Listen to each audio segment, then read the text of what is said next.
administrative stuff, so it's not like you need to film it. Wow, how's it going? All right, awesome.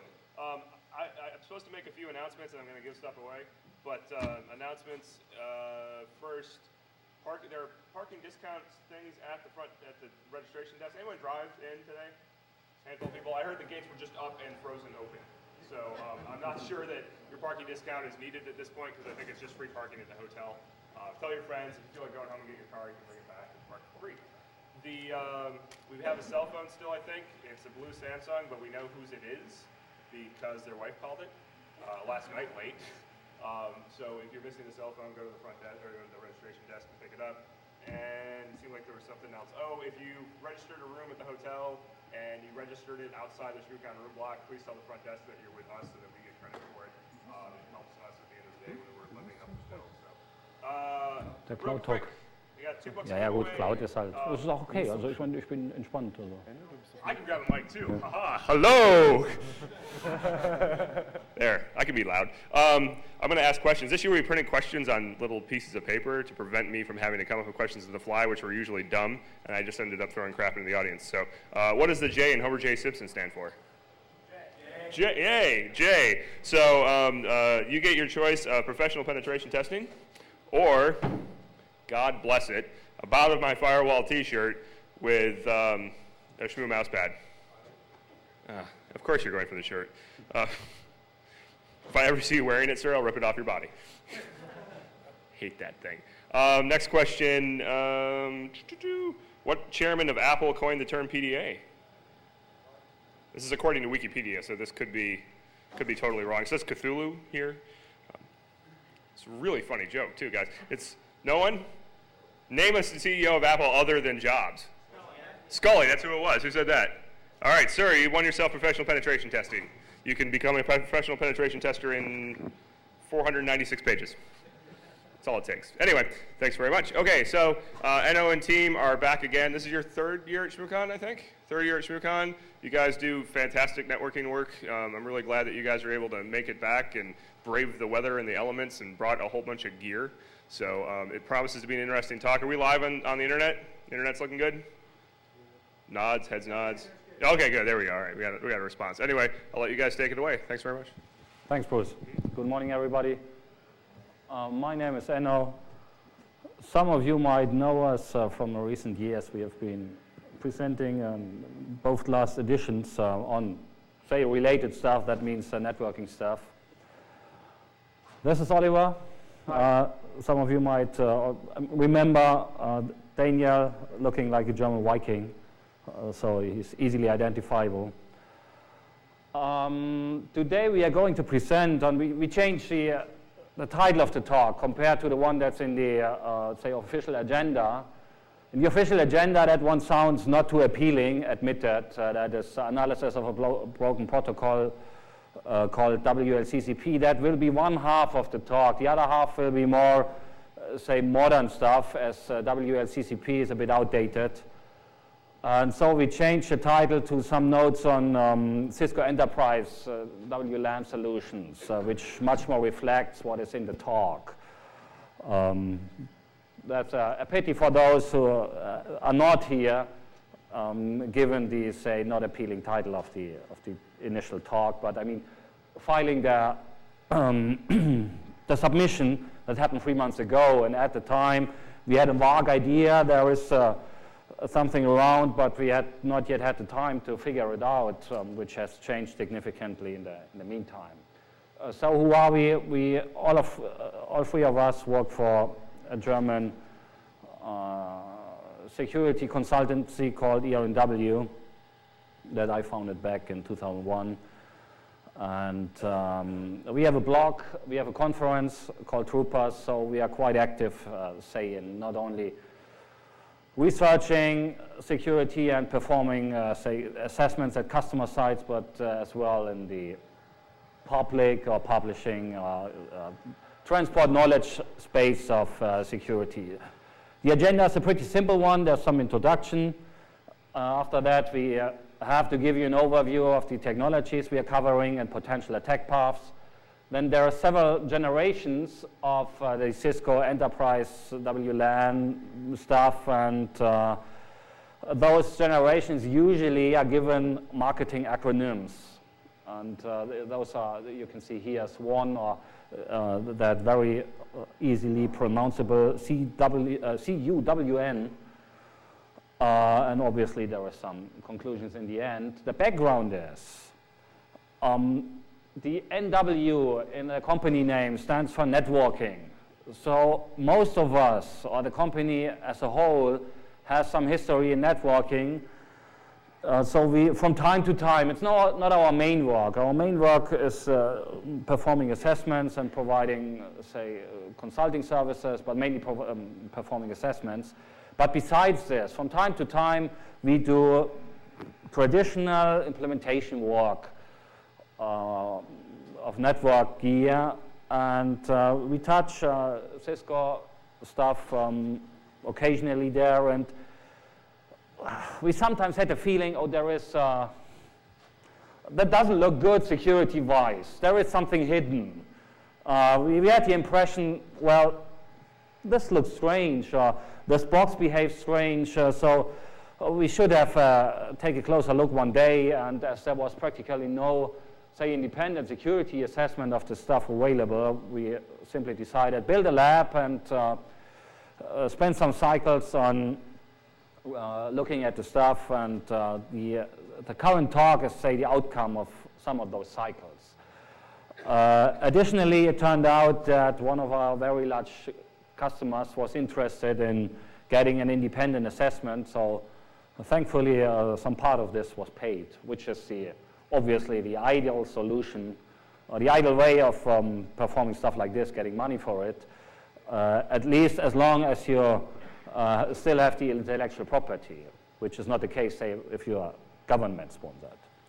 Okay, back to the talk itself.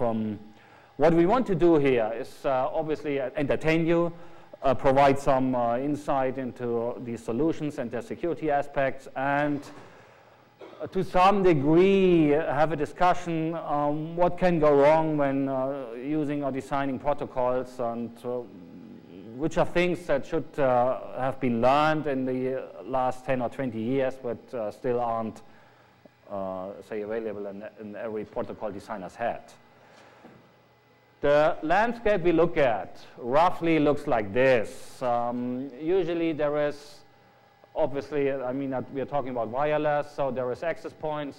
Not sure if you can see this, but you should be able to identify the access points. There's mobile nodes, so stations or whatever kind of wireless equipment comes around, it takes part. There is boxes providing authentication services, and the whole stuff is somehow administered by means of web interfaces or command line interfaces. This stuff, to a high degree, is proprietary stuff. There is lots of, say, protocols, elements in it that are not that standardized, that are not available as RFCs. As for the security research, this means, obviously, it makes it maybe a bit more tedious to figure out things, but that can be the fun part as well, say, looking at the packet and trying to understand the format of the packet. But the other thing is there's legal boundaries. It's not like you can easily, say, dissect code or something. Yeah, there might be a EULA prohibiting this, and we obviously, of course, we follow that kind of stuff. Okay, there's three major, what we call flavors or generations of these enterprise WLAN solutions in the Cisco space. The first generation is the one that was called Structured Wireless Aware Networks, in short SWAN. Then back in 2005, Cisco announced the acquisition of Airspace. So they entered the space with managed APs, and the main protocol at that time was LWAPP. I mean, that's 5 years ago, but still remnants from that Airspace acquisition can be found, so kind of that heritage, and this heritage might be inducing interesting things, so to say. And the newest generation, since many years, they call all this, in marketing speech, they call it Cisco Unified Wireless Network. And recently, they switched over to a protocol that is standardized in an RFC, or in several RFCs actually, but Cisco mainly authored some of them. So the acronym is CUWN. And we are going to cover the first and the last generation. Talking about attack paths, there's lots of potential attacks and stuff. We classify them into three main categories. Obviously, that's attacks against traffic in transit. Like this is what you think of when talking about wireless security. Get packets, try to get them from the air, try to understand, dissect, decrypt, whatever, so eavesdrop on their content. Then there might be attacks against cryptographic material.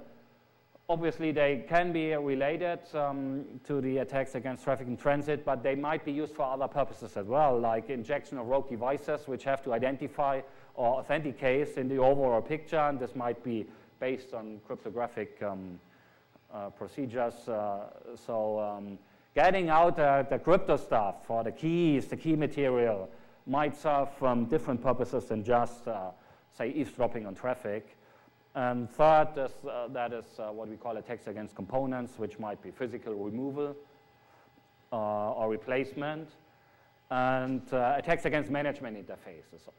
Some of those boxes, if you recall the, say, picture with the overall diagram, some of those have web interfaces. SNMP might play a role, and there might be attacks against these kinds of mechanisms.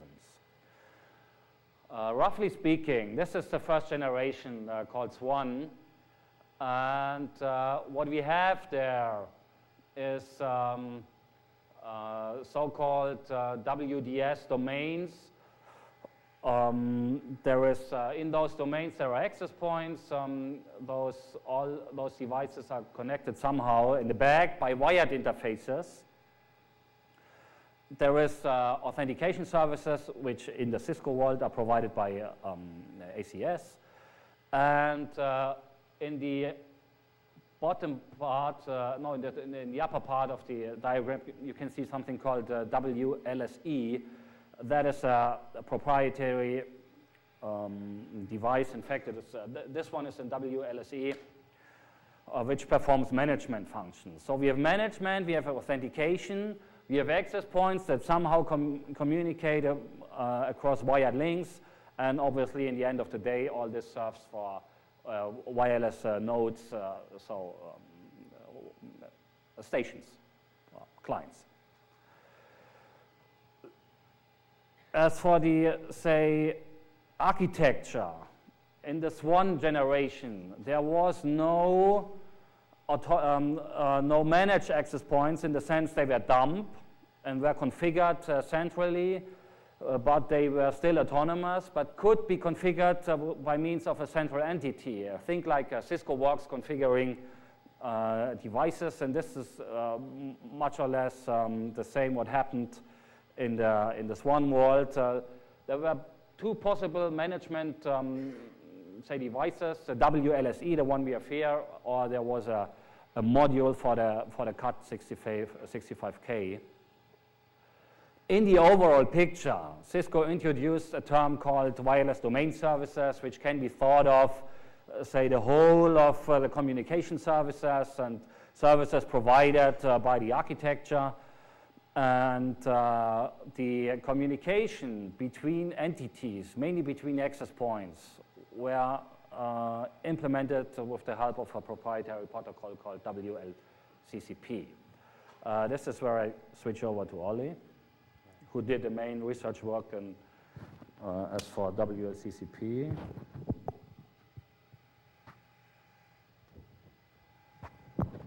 Okay, so you can hear me? Hello again.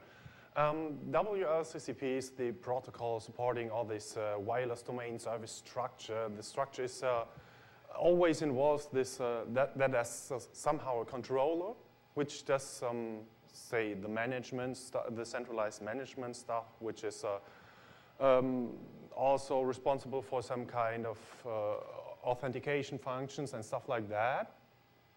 And I mean, the protocol this is really highly proprietary. There's some two patent application which describes part of the protocol. Really, it's only parts of the protocol. You can say, okay, all the unencrypted stuff, all the data which is transferred unencrypted within the protocol is described in these patent applications. The rest, which is somehow transported in an encrypted way, that is completely undocumented. So it's kind of it's a heavy protocol. It's a really strange environment, a really complex environment. What it does all the message transports within this domain service, wireless domain service infrastructure. Everything you wanna that is related to WDS is transported over WLCCP. So you have a lot of different message types for different purposes, like the one is for transporting authentication data, like EAP. Other things are for transporting, let's say, simple management tasks up to radio frequency measurement data and all that stuff.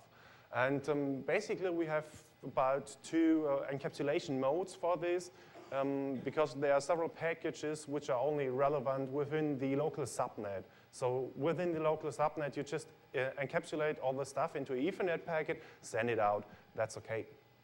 If you need to have a further view of the network, you have to be IP-based, so the second encapsulation is UDP-based on port 2887. And what really helped understanding, parts of the protocol is that there's a Wireshark parser which covers at least some parts of that protocol. So it's a good starting point to dig into the protocol, but it's somehow, at some point, the support for that protocol stops, and then you're on your own. You really have to look at the bytes and bits of the packets itself. What the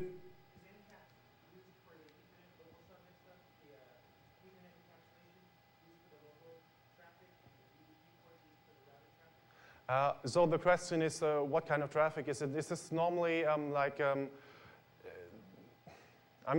this is, let's say, for example, if you have authentication data, your authentication server is somewhere located in your data center, then you're not able to contact that server through Ethernet encapsulated packets. So this is typically the kind of data which is IP encapsulated, and stuff like announcement, which is the current WDS master in a network segment. This is typically encapsulated using Ethernet. So it depends a little bit on what the message types are for. What happens, or what is a great thing within that, everything is authenticated. Even in an access point that is providing wireless access to a mobile node is authenticated within the complete infrastructure before it can communicate, before a wireless client can use that access point, which is what we call the infrastructure authentication. This will become a big part in what we're just talking about. And the second thing is we have client authentication, which is just 802.1x on wireless, which is somehow just transported over WLCCP. That's also because there are somehow critical data, sensitive data like encryption keys, really transporting encryption keys over the network. There's of course you have requirements to confidentiality and to authentication, so there's some keying material which is at first, you don't see it, the so-called network session key. The network session key is derived by an EIP method called LEAP. It's a Cisco protocol. And afterwards, they establish a so-called context transfer key, which is for additional, they say higher encryption. We're coming back to this later. So what the big idea behind all this is, if you have imagine an enterprise environment, you have of course, roaming because you have larger coverage area. And imagine something like a VoIP phone over wireless. You walk from the coverage area of access point A to a coverage area of access point B. If you don't have any mechanism to really do a fast roaming, your wireless connection will drop, your call will drop, and you have somewhere between 5 and 10 seconds until you again re-authenticated to the wireless network. That sucks, really, that sucks. So what they're trying to do is have a fast handoff. You can roam within less than 150 milliseconds from one access point to the other one without your call dropping, for example. For that, they introduced a feature called Cisco Centralized Key Management. On wireless networks, when you encrypt, you have a so-called pairwise master key, and which is the key that is used for encrypting the wireless data. And to make it easy, they just said, okay, we'll modify a little bit on the concept how the key is derived. This is the CCKM, which is client-side feature. And on the back side, within our network, between the APs, we just cache that authentication data, and we make it able to transport the pairwise master keys from access point A, which the mobile node is just leaving, to access point B. So access point B just reuses all the encryption or all the keying material. That is the big idea, and this is how you can really fasten up that roaming process very heavily. So this is where I'll just get back to Enno. I mean, some of you might vaguely remember we already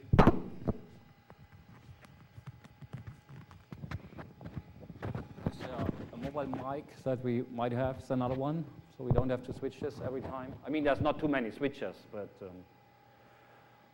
again, some of you might remember we already at some point covered WLCCP in our Shmoocon 2008 talk about layer 2 fuzzing. That is the slide on WLCCP from the time. And at that point, we just fuzzed it and found out that somehow, or we fuzzed some sub-protocols, as WLCCP requires a lot of state. Again, it's a very, very complex protocol. And at the time, we just had a very limited understanding of some types and fuzzed those, and access points crashed. And after Shmoo, another German security researcher contacted us and said, oh, well, let's, I have done my own research on WLCCP, let's exchange our information. And it turned out he had some Scapy scripts reliably crashing APs. We initiated disclosure with Cisco on this later on and filed his in our findings. And so WLCCP at the time was fixed silently after, say, on the implementation level. But what we are going to discuss today is the protocol design level. And all this, was not suited to face our interest down. We had the idea like, oh, there must be more within this protocol that might be interesting. Back on track, there's two particular, say, functions within WLCCP that are of interest for our talk. The first is WLCCP somehow assumes a hierarchy of the access points. And within that hierarchy, there is a so-called WDS master that is elected. And this WDS master serves as the point to cache cryptographic material, to distribute it and stuff. So it serves a major role within the overall picture. Second piece that will be of interest for us is the intra-AP communication that, again, is authenticated by LEAP. As for the master election, that master election is simply based on a priority that can be configured on the, say, access points. So one of the access points usually becomes the WDS master. Once it becomes WDS master, usually it doesn't serve clients anymore, as all the CPU cycles are reserved for taking care of keys and this kind of stuff. But this, say, raised the question, wait, okay, the election is done based on a priority.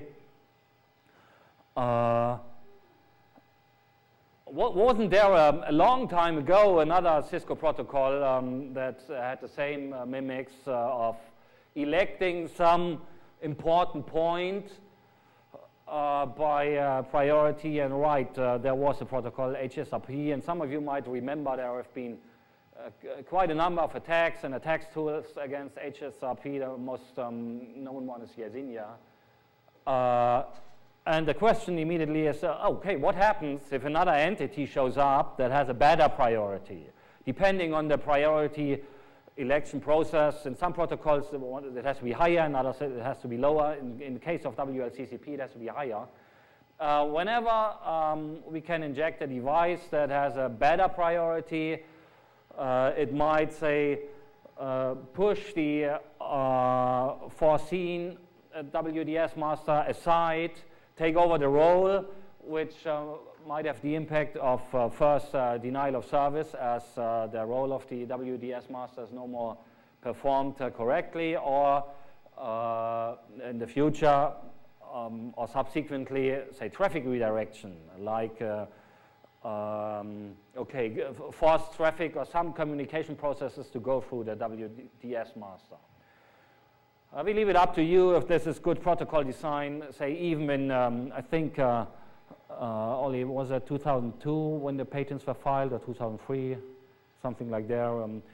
Even at the time, HSRP and the problems of HSRP were long known, so maybe it's not the best idea to implement priority-based master election. There's a question in the back.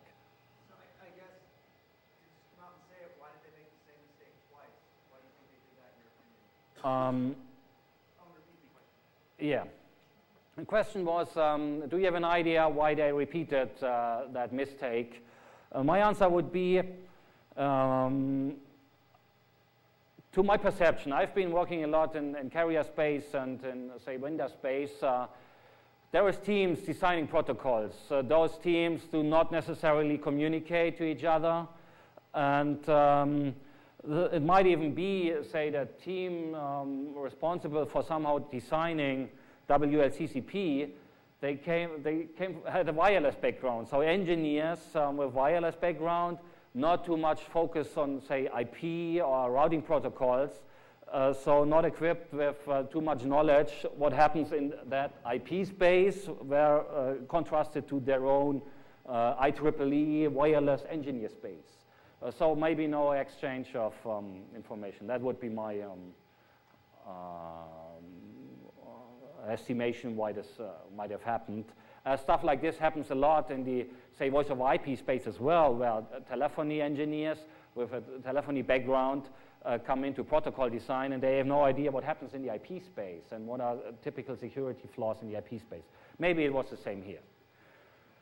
Yeah, again, simple question: what happens if we take over the, if there is another device injecting maybe packets with a higher priority? And those of you who know the, say, task distribution within ENW can easily imagine it was Daniel's task to code something like this. We have a demo on this. I need this one. What you can see here is one access point taking part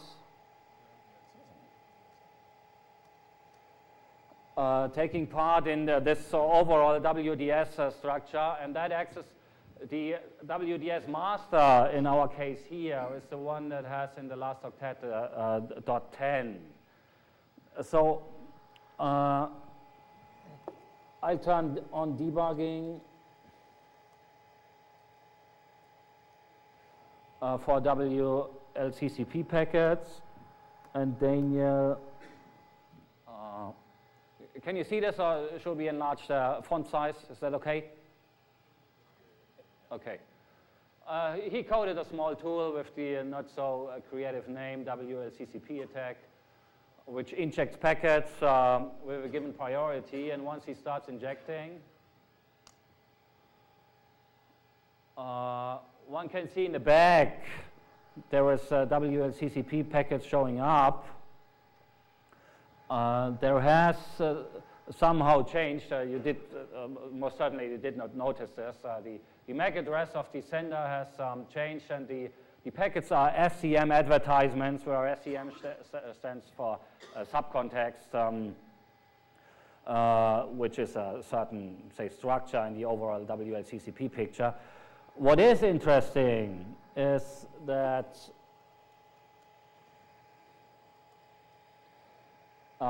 once this is performed, the role of the WDS master has changed. It has been a .10 before it, now it's a .222. So say a rogue party coming in, just announcing packets, and I mean, how many lines of code is the tool, Daniel? 200. 200 lines of code means up to that point, current WDS master doesn't serve its role anymore, which at this point of the development of the tool has a denial of service impact.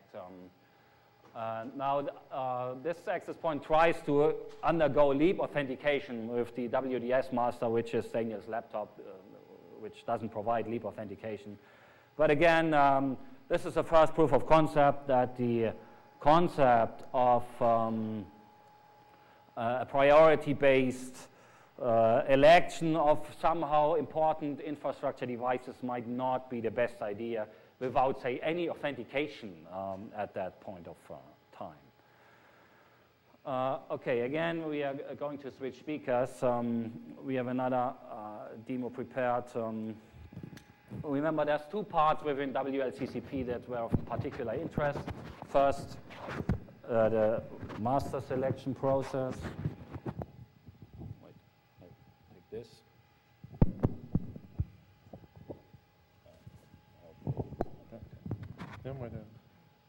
Yeah, sorry for that. Yeah.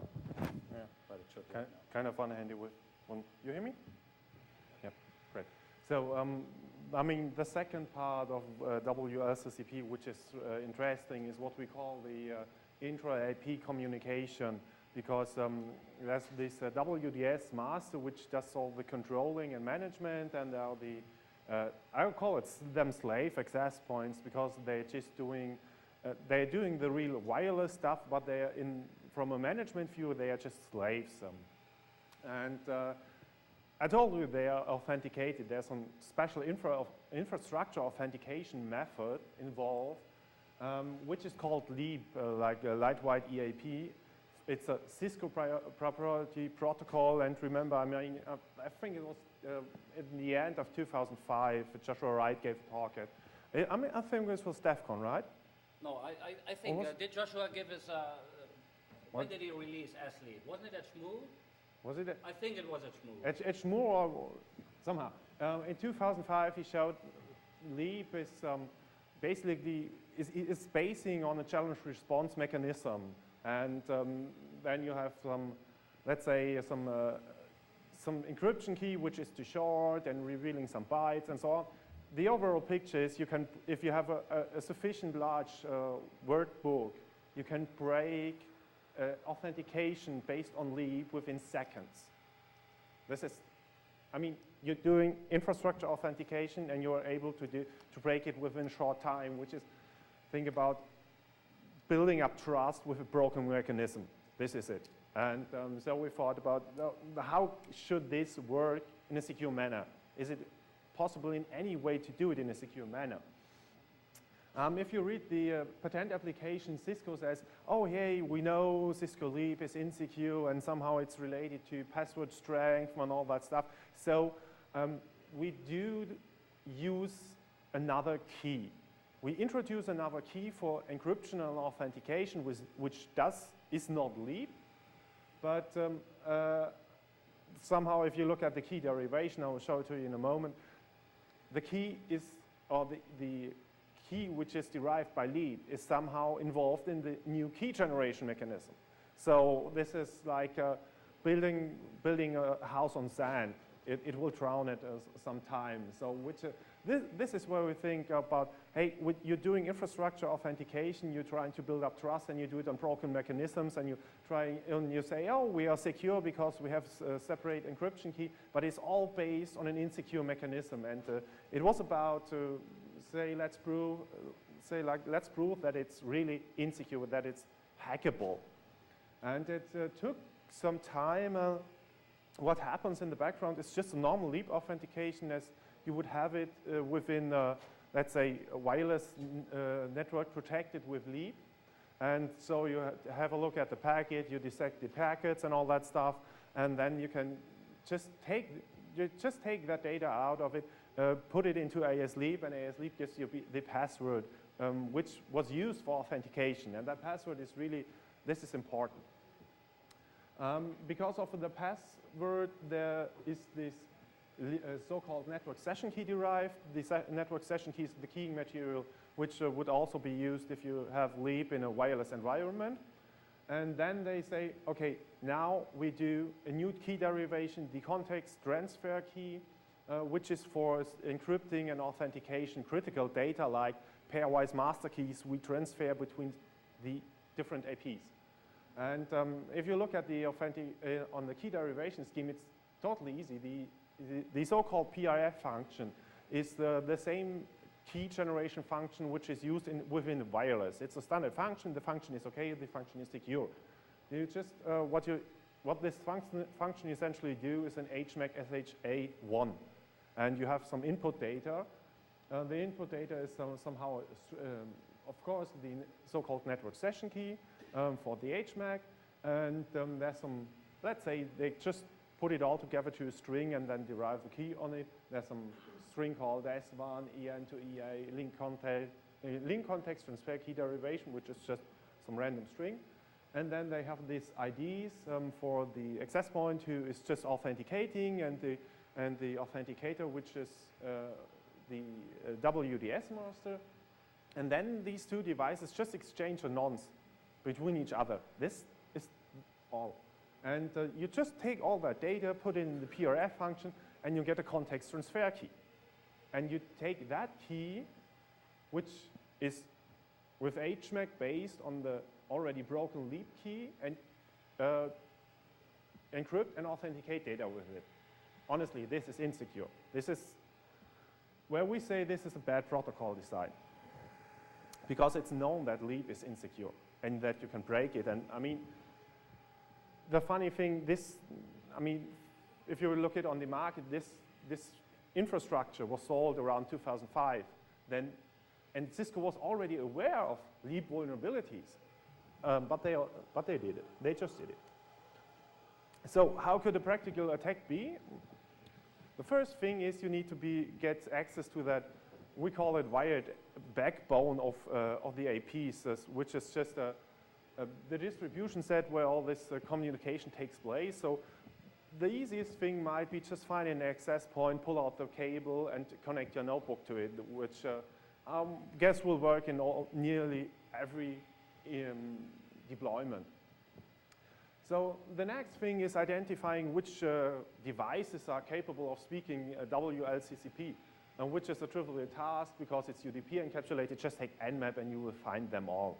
It's not a problem. The next thing is you just need to find who's the WDS master, which is trivial again because it announces itself in layer 2 packets. You just listen on the interface and you get to know who's the master. And then just take your list of WLCCP speaking devices, cut out the master, and then you have then you know where infrastructure authentication is taking place. And you just have to somehow tear down this already authenticated communication, which is like, let's send, like the demo and Daniel just showed, like sending out faked advertisements, like ARP spoofing, whatever you want to.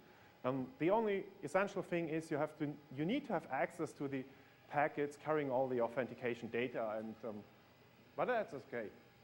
And then it's some code. It's just a bigger bunch of code which does all the packet analyzation and the cracking, and then you get everything you need including this context transfer key to encrypt all the other packets and, of course, introduce your own packets into the infrastructure.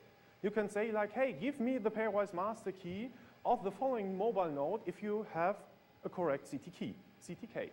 So this is why the CTK is so important. So now we will show it to you in a practical way. We coded that stuff. Show it to you in just a... Yep. Just to have to restart my PuTTY session.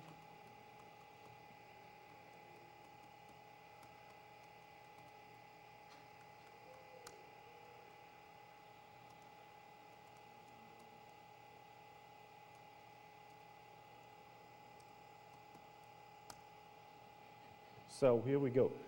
So the tool is currently, we call it WLCCP Rey. We didn't came up with a better name until now, but maybe that will change. Don't know. So the important thing is, of course, you need to be root for that kind of attacks, and you just fire up the utility, and currently there's debugging enabled, and it dissects you the known WLCCP packet, so you can have a look into it. So I'm simulating an attack by just unplugging the cable, which is essentially like you have somehow spoofed the WDS mask, you have done ARP poisoning, or anything else. It's just, it's nearly the same. Just tearing down that already authenticated channel.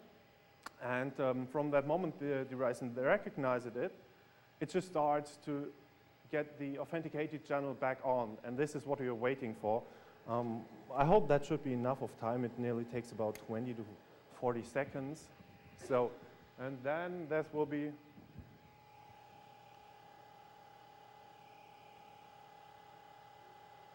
So let's see.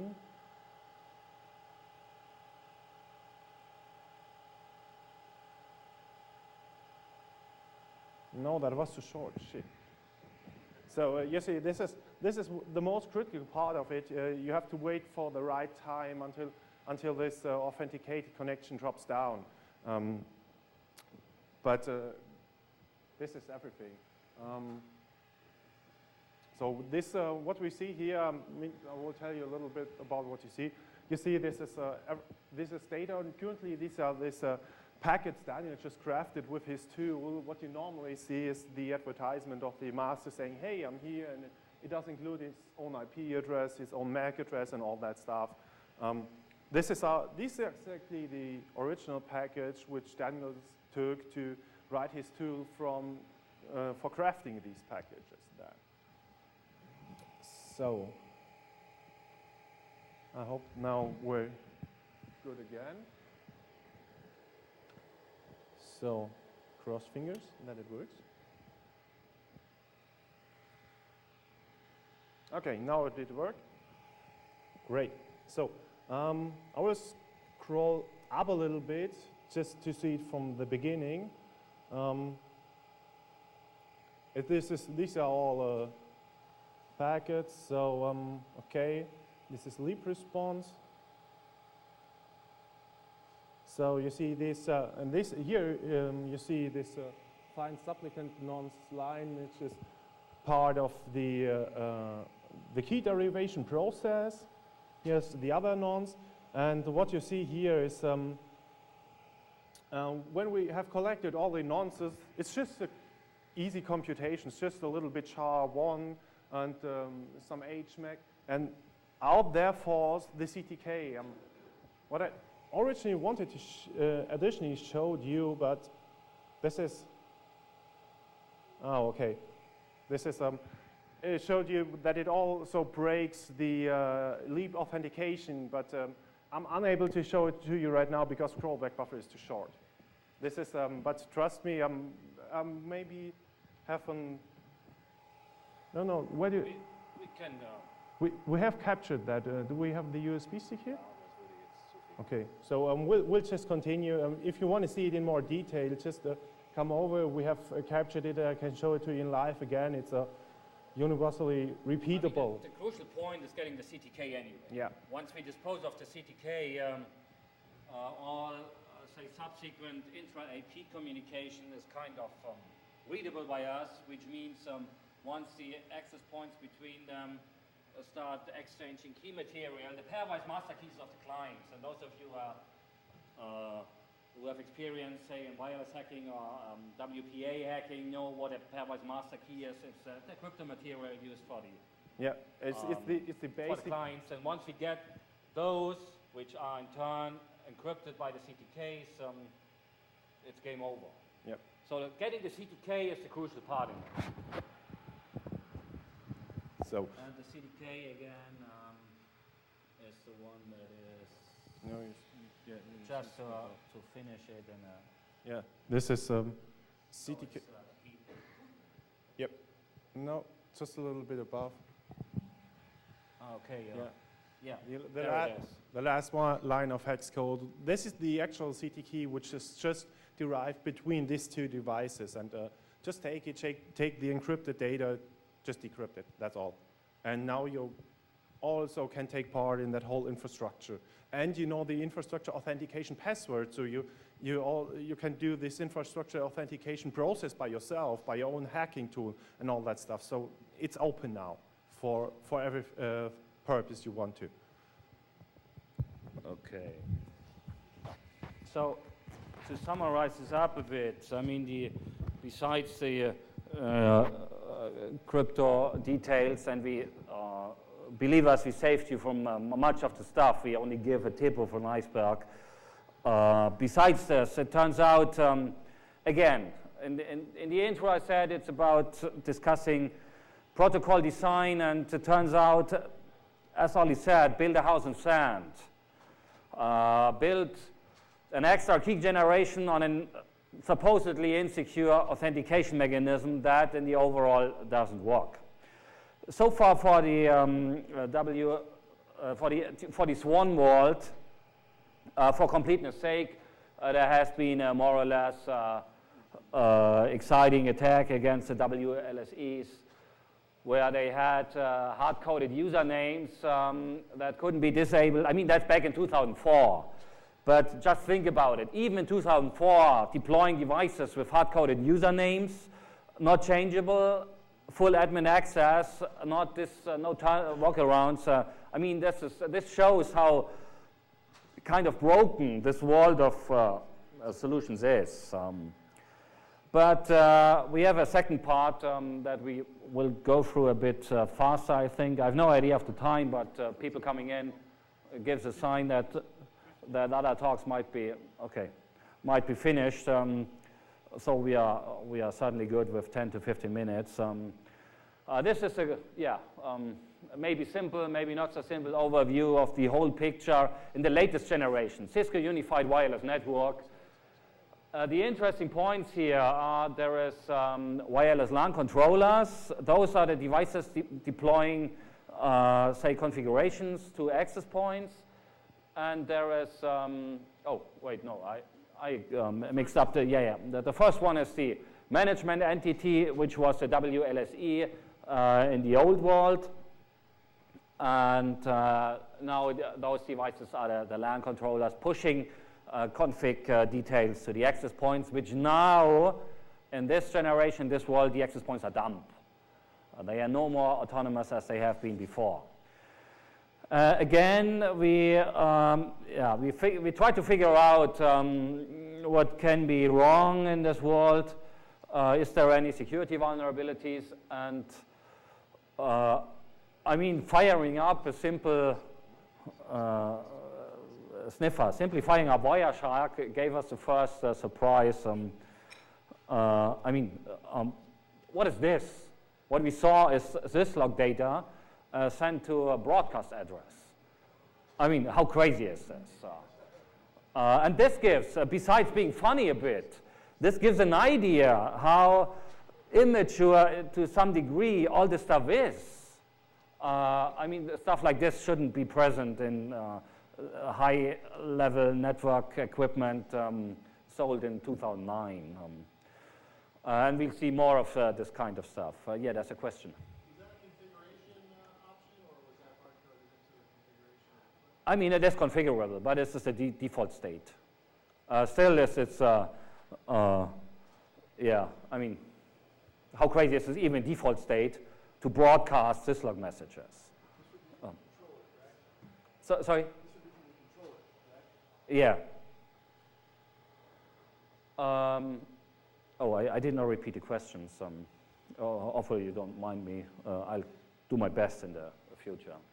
Again, we started looking at it, trying to understand what happens, and it turns out the main protocol is one that is called CAPWAP, which is kind of based on DTLS, that is essentially a UDP-based TLS, and all security-relevant data is encrypted and authenticated, which brings up questions. Okay, read the RFCs. This is something that Daniel likes to do, like other people read, say, comics or novels. He reads RFCs. Then again, some funny stuff turned up. Look at this. In the main RFC on CAPWAP, there is, say, the order when CAPWAP is run over IPv4, UDP checksuming should be essentially disabled, set to 3. I mean, given we are networkers, who needs annoying stuff like checksums anyway? Yeah, this again gives an idea of the maturity of this world of solutions at the current point. Following up on CAPWAP, we try to figure out, okay, there's 3 questions at the time. 5 minutes. Yeah, okay, no questions. About 5 minutes is sufficient, but here's the question. It's more of an observation about the last slide. UDP transport is unreliable, and you're basically calling out and saying that checksums on unreliable transport is something that you should be concerned about. Yeah. Thanks for the comment. The comment was that, I mean, UDP is unreliable by nature, so checksums might have a function, and calling for disabling checksums on an unreliable transport protocol might be calling for trouble. Thanks for the comment. Yeah, so CAPWAP, we tried to figure out, okay, what's the cryptocode, what's the algorithms, is there any known vulnerabilities in the cryptocode, what about the certificates, where do they come from, and all this stuff. And we did not yet have the opportunity to dig very deeply into this. So we feel there is more skeletons in the closet that we are discussing in the next slides. First thing was, okay, someone got to know it's OpenSSL included. We thought, okay, which OpenSSL? And then figuring out, OpenSSL is covered by an Apache license. But we still approach Cisco like, okay, are there any parts in your code that are GPL? If so, please provide those parts, which they denied, like, oh no, there's no code in it, which is GPL. And we ported back OpenSSL in 2003, and at the time, our legal team reviewed the license, and we don't have to give out any code.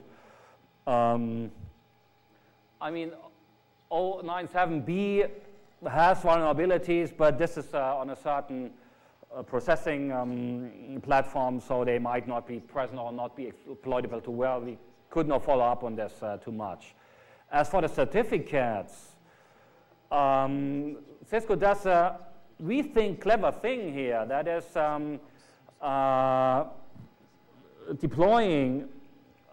supplying the devices with a certificate that is already present by the manufacturing process, by a known manufacturing CA, which overall is a good approach.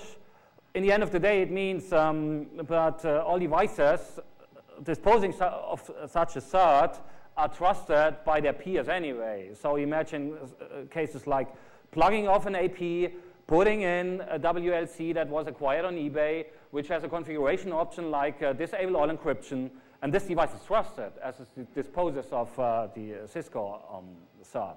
Again, there should be more stuff to be found in this space. Finally, what we did to some extent was have a look at the at the management interfaces of the stuff, and that is essentially HTTPS and our old friend SNMP.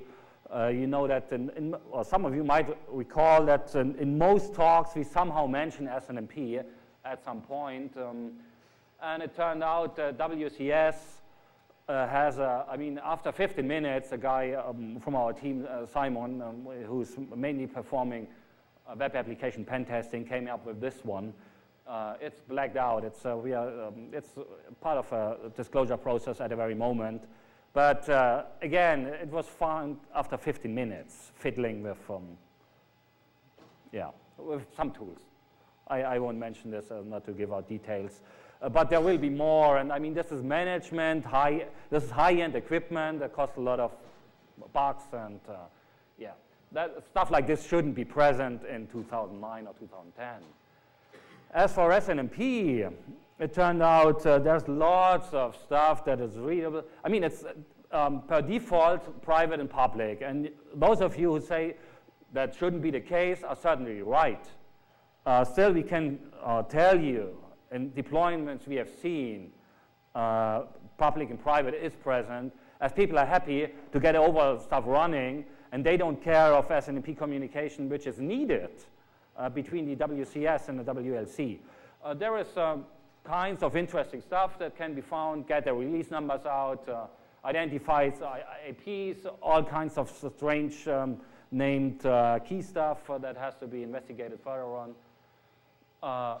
What is funny, maybe strange, certainly, is they store all the syslog messages generated by devices into the SNMP tree. I have no idea why they do this. This is not, say, sample messages to be generated. It's the real actual messages. So you have tons of syslog messages in the SNMP database. That is, again, there will be some explanation for that. We couldn't figure out any.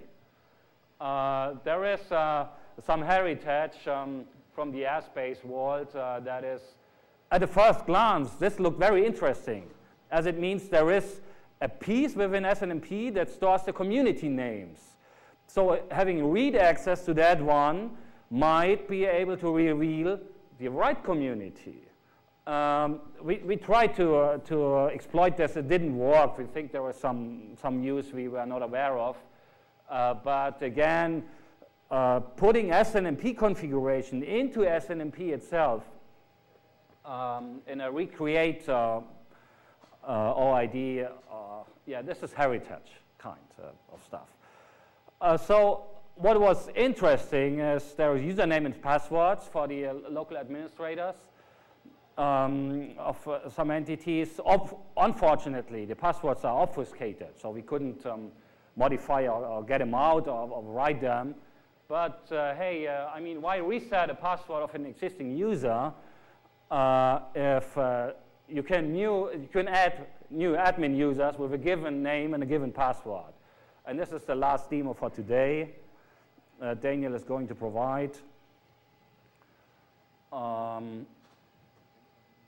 time reasons, we will just perform the demo. We have, since 3 years, we have a tool that has evolved over time called SNMP Attack, available at our website.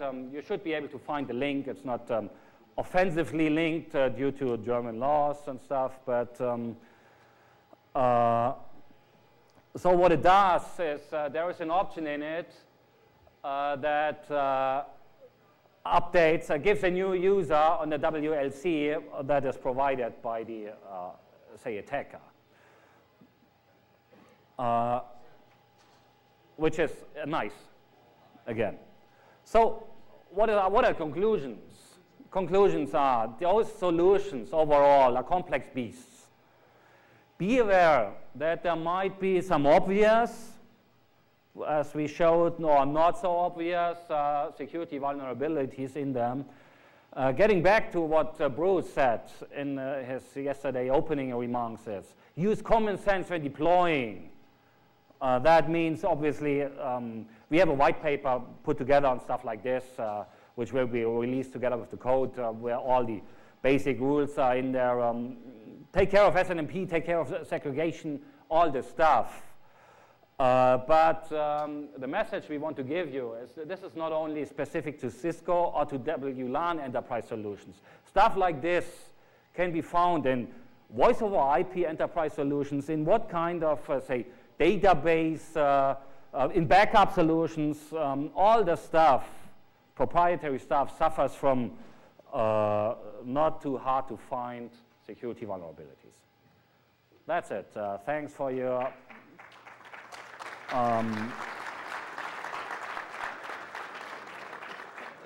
kind attention.